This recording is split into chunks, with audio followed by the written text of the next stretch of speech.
taga saan kayo, ma'am? Pampanga. Saan sa Pampanga? Lubao, Pampanga. Ma'am, sundan na lang po kayo. Susundan po kayo ng tao ko. Ayun o, para baka hindi po makaangat mamaya. Kasi magbaguhan si sir eh. Yun o. Yan, papasundan natin si Labosing hanggang dun sa makalabas sila sa Antipolo. Master Wingara. Alam ko may poste na tayo. Dito mo mabibili mga kotse ng panalo. Master Wingara. Legit and trusted, talaga sulit sa presyo. Wingara.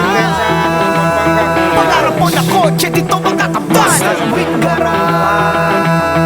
Master Wingara, siya sa kalaw. Master Wingara.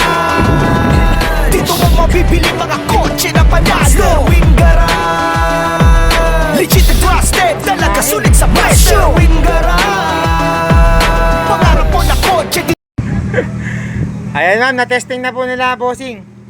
Boss, kamusta yung testing mo? Okay naman. Okay naman. Medyo lang no. Saan ka ba galing nag-drive? Sir. Sa anong din drive mo nung uli? Owner lang. Owner. Oo. Bali mga 1 oras at saka 2 oras lang yan. Magagamay muna yung clutch niyan. Oo, sa clutch lang yan.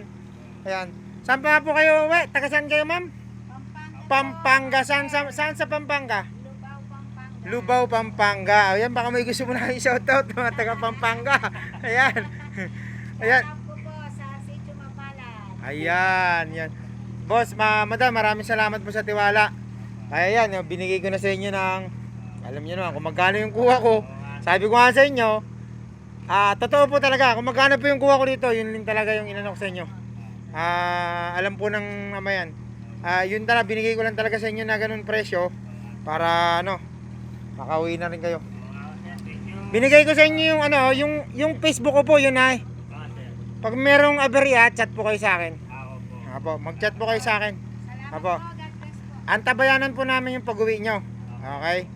Ayan po, okay naman na siya. Ingat po kayo sa biyahe. Okay po, maraming salamat po. Okay po, thank you. Kuya Wing, isang mabuting halimbawa. Dito mo mabibili mga kotse na panalo. Wingara. Legit and trusted, talaga sulit. Ma'am, sundan na lang po kayo.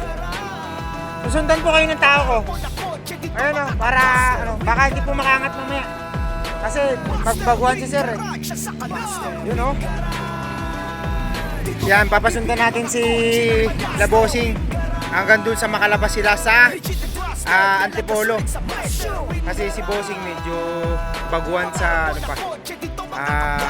manual. Sa kotse ba? Para sigurado na rin. Ayan, nakakapag-drive naman siya pero parang medyo kinakapos. Kaya pinasundan natin sa kanila. Ayan. Ingat po kayo mga bossing. Salamat po sa tiwala.